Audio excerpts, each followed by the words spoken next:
Hey guys, Tanner here with SDK Cat on. Hey, we're still working on the old 95 65 diesel. So far from underneath at least. Got all the glow plugs replaced.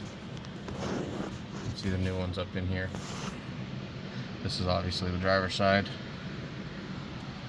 Got all four done. We've got this side torn apart. There's its new turbo. That's an A-team turbo. I don't even know if they still make them.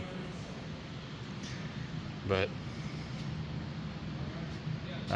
anyways, here's the glow plugs on the driver's side or passenger side.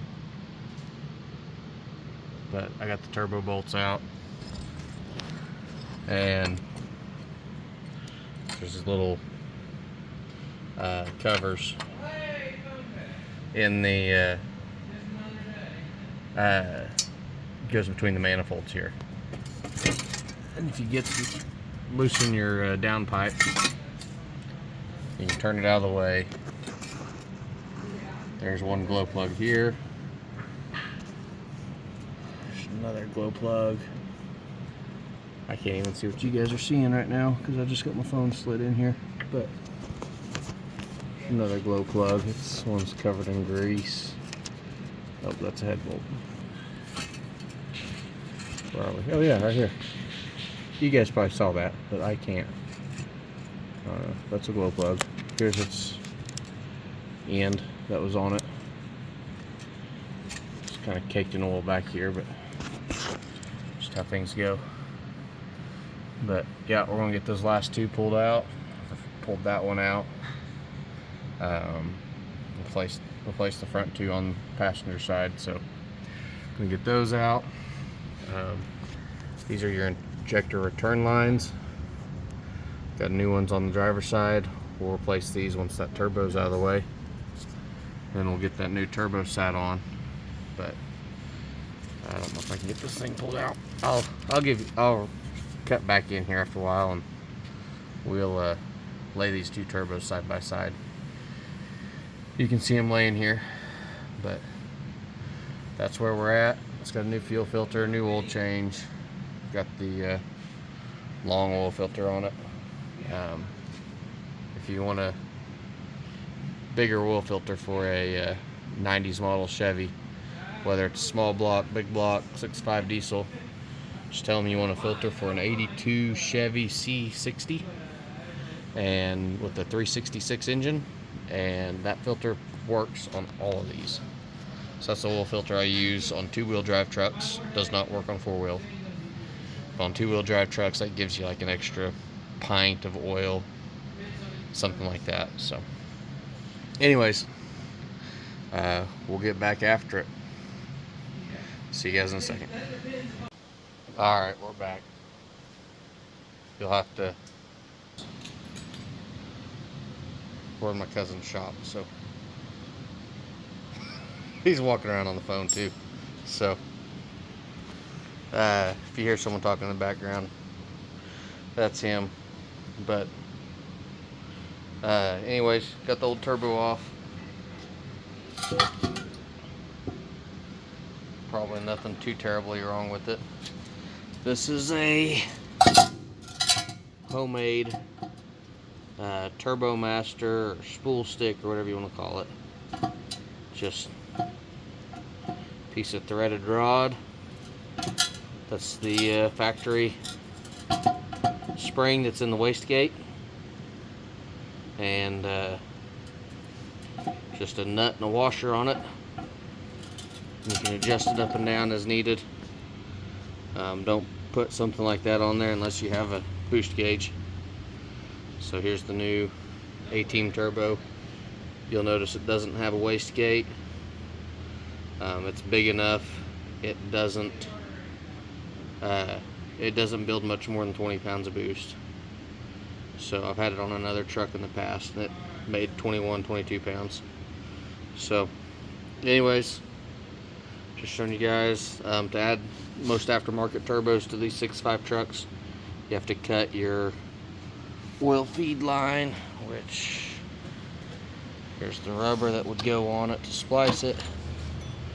Here's the factory one. And there's that right there. That's the turbo drain. Goes down in there. I didn't think about getting a gasket for that, so it's RTV'd in. We got plenty of RTV too. But from the factory, there's kind of a nice gentle bend right there.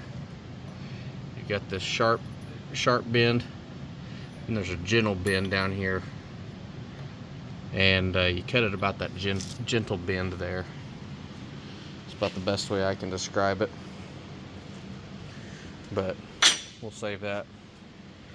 But if you want to run a Hall set turbo off of a Dodge Cummins application, they have little different kits, but you typically just have to not very many trucks don't have a drain that'll work to swap turbos onto these things. So anyways, got the glow plugs in. We're gonna get that we're gonna get these fuel return hoses replaced, and we'll lower it down and do that. I've got to get this shield picked up and moved. We'll get those return lines replaced and shield back on and set a new turbo on. Turbo I got comes with the right adapter for that. See that there? So, yep, we're gonna get this thing set on there. See you guys in a little bit. Alright guys, we got updates. There she is. Kind of dirty. Just mounted up. Got the new fuel return lines in down here. I know I got a couple hose clamps on the oil return to tighten up. I need to tighten up the band clamp that holds the compressor housing in.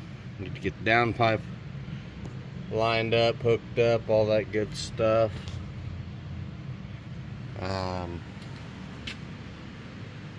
Got a little help coming today because we're going to swap the bed this afternoon, I think. Got my intake off of another that I've had laying around. That has the silencer plug, piece of PVC. What was that? 1.25 inches. It was white, so I fixed it. We have parts. You'll notice this is a real work truck. No cruise control. On a 95 and newer 6.5 liter diesel, if it doesn't have cruise on it, all you got to do is put this in. I think it's this little 2-wire plug right here, kind of where my thumb's right there. I think that's cruise control. This deal doesn't have it, but all pickup wiring harnesses should have it in the harness, because GM doesn't make multiples. That's overcomplicating things. So, and we got our new map sensor, so that'll go on that intake. I'll have to grab the screws out of the other one. My cousin's been working on his rebuild of this swather. You can see it's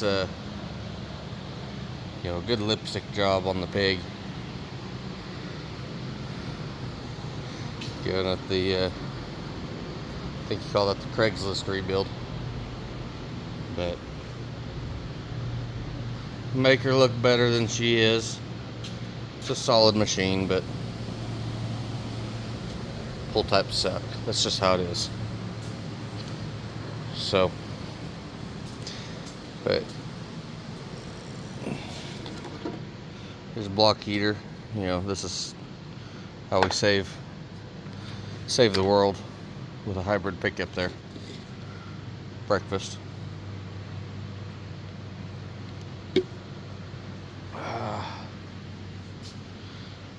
So, oh yeah, it'd help if I bolted the turbo on. So, bolts, nuts that go on the turbo studs down there. Anyways, I fired it up without the turbo on. Checked for fuel leaks and stuff.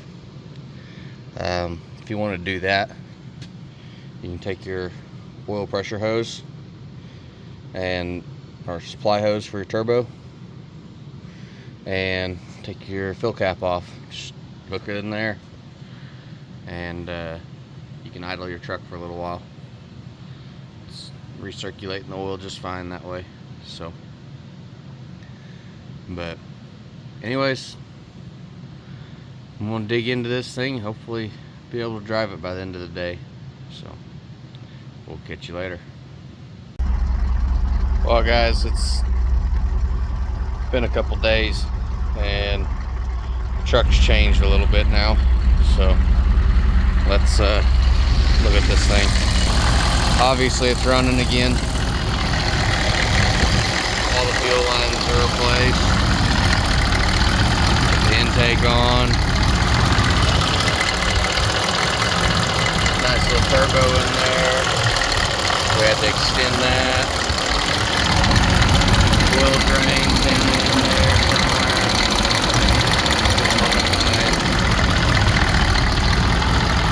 Then we got this thing. Where'd that come from? Safety first. We don't put coverage on our battery terminals here, but so she got an upgrade. Also got a couple new tires on the front. That's its spare. Got a blown, so it's got a this is a Bramco bell bed. It's an older bed.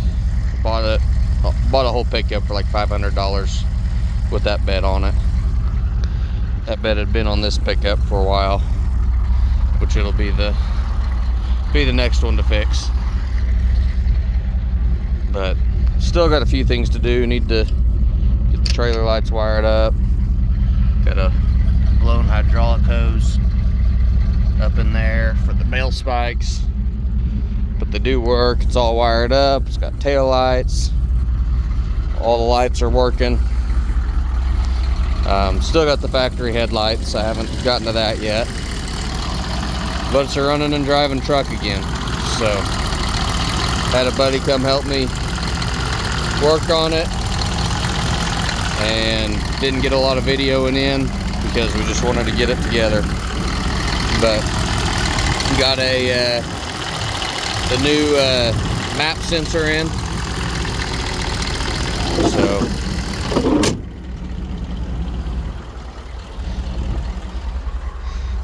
did an oil change. Forgot to put the air filter on. Got a box of parts, bell spike controller. Oh, get back up here. Up and down. So need to hook the boost gauge up. It's just kind of sitting there. But there's the old map sensor. Tag lights out. Normal farm truck stuff.